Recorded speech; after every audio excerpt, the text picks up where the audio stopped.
Olá, bom dia, que Deus abençoe ricamente o nosso momento devocional preparado pela Congregação Evangélica Luterana Cristo Redentor aqui de Copacabana. Que Deus abençoe ricamente o nosso estudo, que o fazemos em nome do Pai, do Filho e do Espírito Santo, invocando a presença graciosa de Deus para mais um momento de estudo. Quero convidar você a orar. Querido e bom Deus, invocamos a Tua presença graciosa, generosa, pedindo que nos dê sabedoria para compreender a Tua palavra, o Teu ensino para as nossas vidas, a partir do texto de Romanos 7. Abençoe, Senhor, o nosso crescimento espiritual. Dá-nos sabedoria, misericórdia. É o que nós pedimos, em nome de Jesus. Amém.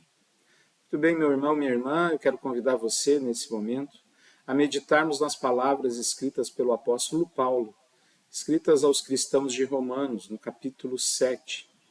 É muito interessante esse capítulo, ele faz uma comparação da lei, usando o casamento para essa comparação. A lei de Deus, o que ela nos diz o que fazer, a lei ela tem três usos na vida do cristão: espelho, freio e norma. Mas muitas pessoas acreditam que para agradar a Deus é necessário cumprir a lei. E é um desafio que você nunca vai conseguir realizar. Ninguém. Cumprir a lei.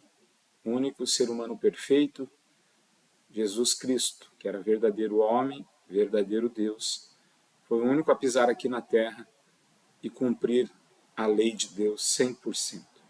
Essa capacidade não está em nós, somos todos pecadores, e se formos tentar nos reconciliar com Deus por forças próprias, buscando cumprir a lei de Deus, nós vamos dar com a cabeça na parede. Nós não vamos chegar a lugar nenhum, a não ser o desespero, a não ser a hipocrisia, pois não conseguimos cumprir a lei de Deus. Mas a lei, ela tem esses três usos. Ela mostra quem eu sou, então a lei ela mostra o pecado. Ela freia também. Como eu sei que Deus não se agrada que eu mate, que eu roube, que eu fale mal do próximo, que eu não viva imoralidade sexual,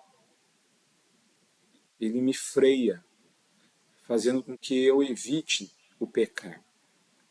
E ele também é uma norma. Assim como, de uma certa maneira, a lei também me diz o que não fazer, ela me orienta qual o melhor caminho para viver aqui na Terra. Então, ela é norma de vida também. O cristão, ele procura amar a Deus acima de todas as coisas, ele procura amar o próximo como a si mesmo. Esse é o resumo da lei de Deus, essa é a norma de vida do cristão. Muito difícil. Mas especialmente é difícil quando as pessoas acreditam que elas precisam obedecer à lei para receber as dádivas de Deus, para ser aceitas por Deus. E aqui esse texto, fazendo essa comparação com o casamento, ele diz que nós morremos para a lei.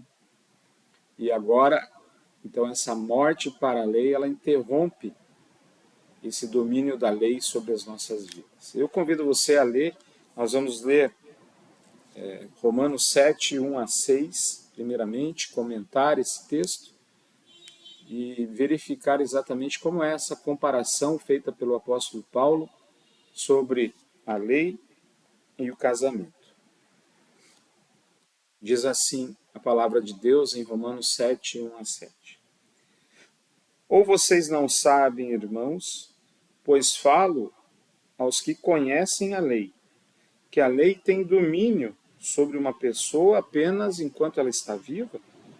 Por exemplo, a mulher casada está ligada a seu marido enquanto ele vive. Mas se o marido morrer, ela ficará livre da lei conjugal. De modo que será considerada adúltera se enquanto o marido estiver vivo, ela se unir com outro homem. Mas se o marido morrer, ela estará livre da lei e não será adúltera se casar com outro homem. Assim, meus irmãos, também vocês morreram para a lei, por meio do corpo de Cristo, para que pertençam a outro, a saber, aquele que ressuscitou dentre os mortos, a fim de que frutifiquemos para Deus. Porque quando vivíamos segundo a carne, as paixões pecaminosas despertadas pela lei operavam em nossos membros a fim de frutificarem para a morte. Agora, porém, estamos livres da lei, pois morremos para aquilo que estávamos sujeitos, para que sirvamos de maneira nova, segundo o Espírito, e não da maneira antiga, segundo a letra. Pois então, nessa comparação, a gente percebe que o que interrompe a lei do casamento é a morte. A morte interrompe o laço da lei. Ou seja, não estamos mais casados, sujeitos à lei do casamento quando o cônjuge morre. Podemos casar novamente. No nosso caso, espiritualmente falando, nós não estamos casados com a lei, mas morremos com Cristo. E agora vivemos não mais sob o jugo da lei, mas vivemos sob a graça de Deus em Cristo Jesus. A vida é completamente outra, é um outro relacionamento. Eu não estou mais casado à lei. Pois aqui nesse texto ele associa a lei e o pecado à morte. E, por outro lado, ele associa Jesus Cristo à vida, ao perdão, à salvação. Somente em Cristo que morremos para a lei e ao pecado. E somente com Cristo somos frutificados para a vida, para uma nova vida. Ou seja, nós não estamos mais sujeitos à lei, não estamos mais sujeitos a cumprir a lei de Deus. Ainda bem, né? Porque a lei de Deus, ela na verdade, ela só aponta o meu pecado e eu reconheço que sou pecador. A lei de Deus, ela não me dá força, ela não me motiva a viver uma vida de acordo com a vontade de Deus. Já Cristo em nós, ele transforma o nosso ser. Através de Cristo, como diz até Agostinho no batismo, todos os nossos pecados ali foram perdoados. Como diz, o pecado é perdoado no batismo, não no sentido de que o pecado não existe mais, mas no sentido de que não é mais imputado sobre nós, ou seja, não somos condenados a pagar o preço do pecado. Ali na aliança que Deus faz conosco no batismo, somos perdoados. Ali no batismo é como se a gente ali estivesse sendo casado com Cristo. E a partir da fé em Cristo Jesus, eu vivo uma nova vida, não uma vida oprimida, em que eu preciso me esforçar e lutar para viver de acordo com a vontade de Deus, porque senão eu vou para o inferno. E naquela batalha, naquela luta de sempre estar buscando com os nossos próprios esforços cumprir a lei de Deus para ganhar o céu. A lei, o laço da lei, foi interrompida. E agora a gente vive numa nova realidade, num novo relacionamento com Deus. Um relacionamento que tem como conector, como aquele que nos conecta, que nos reconcilia com Deus, Cristo. Cristo cumpriu a lei. Cristo morreu por mim e por você e nos perdoou.